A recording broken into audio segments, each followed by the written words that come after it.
अब तक आपने देखा, शिवान्या कई ठोकरें और चुनौतियों का सामना करने के बाद अपने पूर्वजों की उस धरोहर के सामने खड़ी थी जिसे उन्होंने वर्षों पहले त्याग दिया था। एक अनजान औरत जिसे नागमणि हासिल करने की इतनी तलब थी। क्या ये औरत बनेगी शिवान्या की राह में रोड़ा? देखिए आगे। नागिन।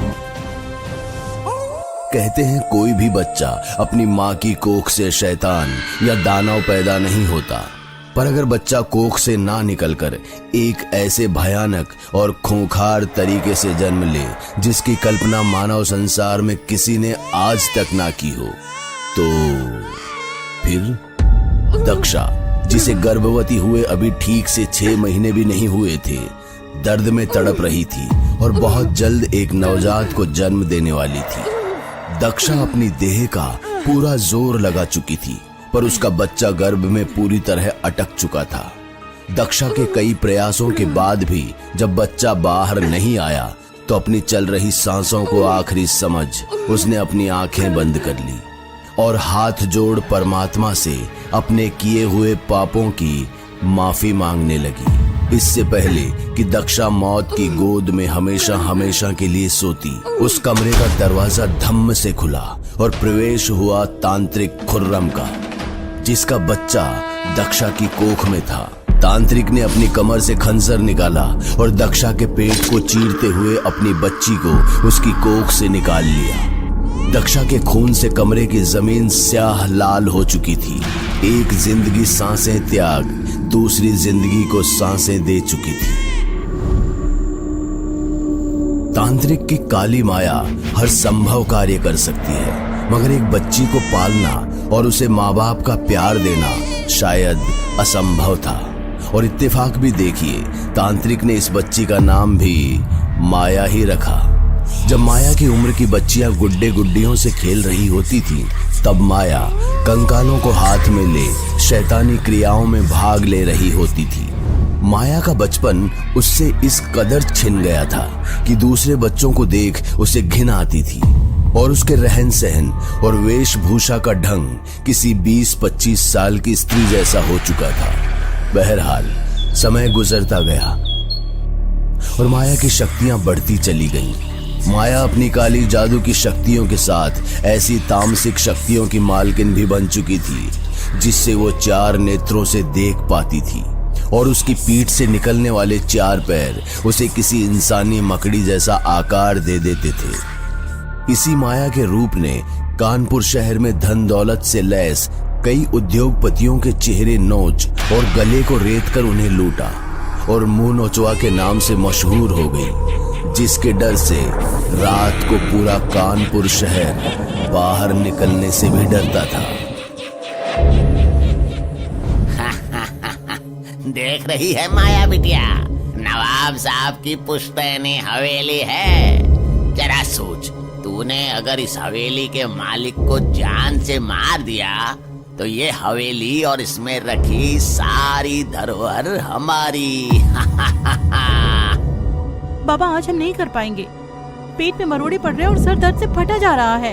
देख लड़की, माथा मट्ठन का, पिछले 2 महीने से देख रहा हूँ, काम में मन नहीं लगता तेरा। बोल मत, तू मेरी वजह से जिंदा है।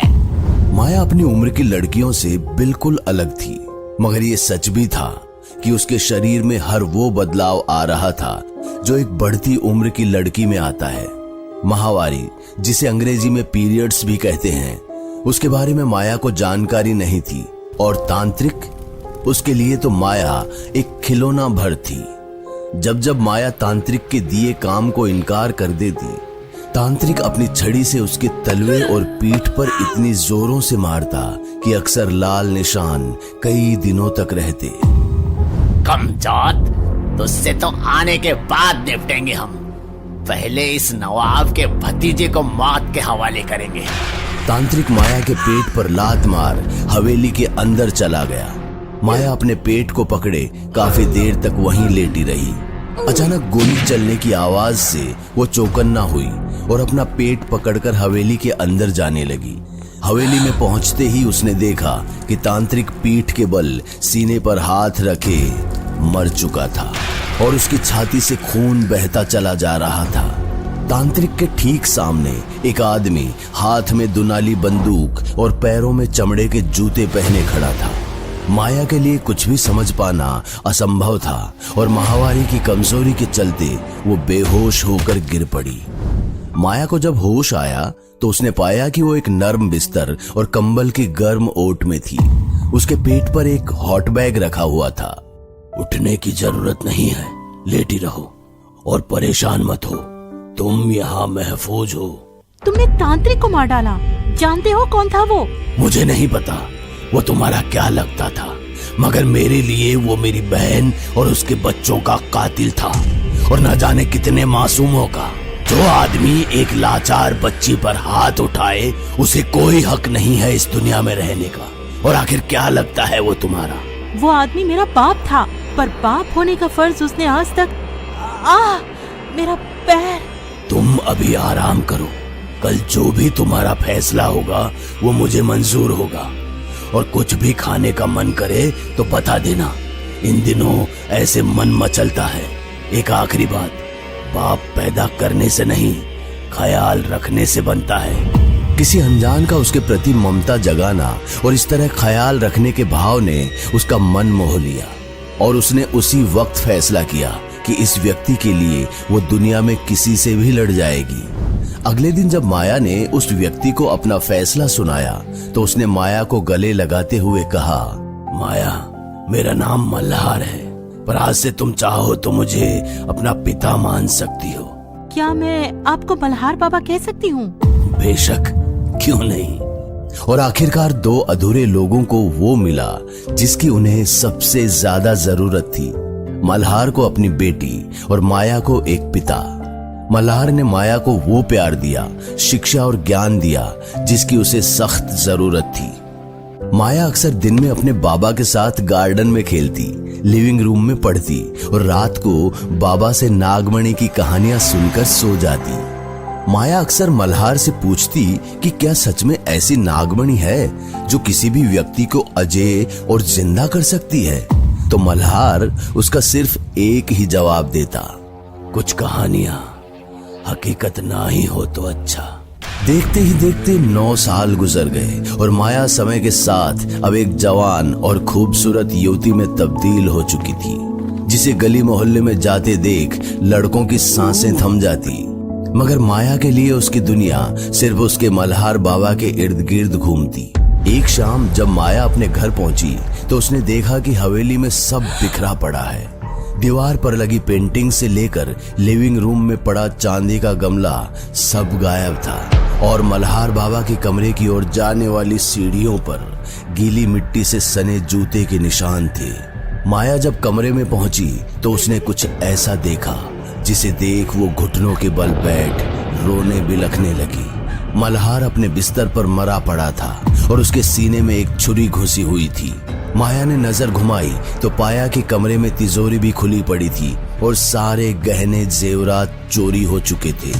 मल्हार के पितृ प्रेम, जिसने माया को काले जादू की दुनिया से दूर एक मानवता से भरी प्यारी जिंदगी जीने की उम्मीद दी थी, अब वो इस दुनिया से दूर किसी दूसरी दुनिया में जा चुका था। माया का गुस्सा हर मर्यादा और सीमा को इस कदर लांघ चुका था कि उसे बदले के सिवा कुछ नहीं दिख रहा था, जिसके चलते उसने एक मंत्र बुदबुदाया और पहले की तरह उसकी पीठ से मकड़ी के 4 पैर निकले और आंखें 2 से बढ़कर 4 हो चुकी थी। और उसके बाद जो हुआ उसकी उम्मीद चोरों ने शायद अपने सपने में भी नहीं लगाई होगी। रात के अंधेरे में शहर के चौक पर मुंह नोचवाने 2 लोगों को इस कदर मारा कि शायद देखने वालों की रूह तक कांप जाती। माया ने अपने मकड़ी के पैर दोनों के सीने में ऐसे धंसा दिए और अपनी आंखों से निकलती आग से दोनों के चेहरे ऐसे झुलसाए कि उनके अपने भी उन्हें ना पहचान पाए।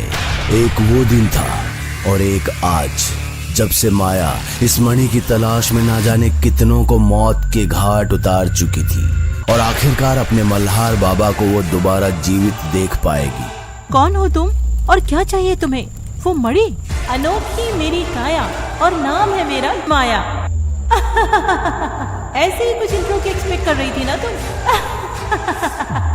जमाना बदल गया है, लेकिन तुम नागिन लोगों का फैशन अभी तक वही। मैं शेषनाग कुल की। हाँ पता है तुम शिवन्या हो। तुम नाग बड़ी हासिल करने आई हो ना। बिना तुम्हारे रक्त के इस नागलोक का द्वार खुलेगा नहीं, वगैरह वगैरह वगैरह सब पता है मुझे। तुम ये सब कैसे जानती हो? मुंह खोलना है तो कुछ ओरिजिनल नया पूछो। क्या वही घिसे पिटे सवाल? बहन मेरी मान तो नाग बड़ी लेने से पहले कुछ अच्छे कपड़े ले ले, थोड़ा फैशन सेंस सुधर जाएगा। बस कर अपने उपहास नादान लड़की, मैं आखिरी मौका दे रही हूँ। चली जा वरना जान से मारी जाएगी। तेरे जैसी नागिन को तो पकाकर नाश्ते में खाती हूँ मैं। माया के इतना कहते ही शिवान्या के सब्र का बांध टूट पड़ा और उसने अपने नागिन के रूप में आ माया को अपनी पूंछ में लपेट लिया। परंतु वो इससे पहले उसे डाकुओं की भांति मसलती माया का पूरा शरीर एक क्षण में हजारों मकड़ियों के एक समूह में तब्दील हो गया, जो उसकी गिरफ्त से छूटते ही इधर उधर भाग निकला। शिवान्या इससे पहले परिस्थितियों को समझती अचानक सारी मशालें जो नागलोक के द्वार के पास पड़ी थी जलकर अचानक से बुझ गईं और चांद भी बादलों में छुप गया। इस गहरे सन्नाटे में कुछ सुनाई दे रहा था तो वो थी शिवान्या की तेज चलती सांसें। शिवान्या को महसूस हुआ जैसे कोई उसकी पूंछ को मसल रहा है, जिसके जवाब में उसने नागास्त्र का स्मरण किया और अंदाजे से निशाना साधा जो सीधा माया की कमर में जा लगा। नागास्त्र माया की कमर में लगते ही नागलोक के द्वार की मशालें अपने आप जल पड़ी और माया जिसकी 4 आंखें थीं अब अपने रूप में आ जमीन पर गिर अपनी आखिरी सांसें गिन रही थी। माया को मरता देख जैसे ही शिवान्या द्वार के करीब पहुंची तो माया ने उसके सामने प्रकट हो उसे चौंका दिया। शिवान्या ने पीछे मुड़कर देखा तो पाया कि जो मरा था वो माया नहीं बल्कि एक छलावा था और असली माया उसके सामने खड़ी थी। माया के 3 रूप एक एक कर शिवान्या को हर दिशा से घेर चुके थे और उसकी बदहाली पर जोर जोर से हंस रहे थे। पहली बार शिवान्या की आंखों में मौत का डर था और मौके की नजाकत का फायदा उठाते हुए माया ने शिवान्या के सीने में उसी के नागास्त्र को आर पार उतार दिया। अब तुम्हारे रक्त से नागलोक का द्वार खोलते हैं। अफसोस मेरे प्लान में तुम्हारा काम यहीं तक था। अब तुम हमेशा हमेशा के लिए सो सकती हो। इतना कहे माया ने शिवान्या को उसके बालों से उठा नागलोक के द्वार से कुछ दूर बहती नदी में मरने के लिए फेंक दिया। आखिरकार माया की सालों की तलाश समाप्त हुई। नागलोक में प्रवेश करते ही वो मंत्रमुग्ध हो चुकी थी। चांद की सुंदर लालिमा, खुला आसमान और शीशे से साफ नीर के बहते झरने जिसमें तारों की छवि मोतियों के समान चमक रही हो। इसी सुंदरता के पीछे झरने के भीतर उसे हरे पन्ने सा चमकता एक पत्थर दिखा जिसकी चमक कोहरे को भी चीर कर बाहर आ रही थी। नाग बड़ी।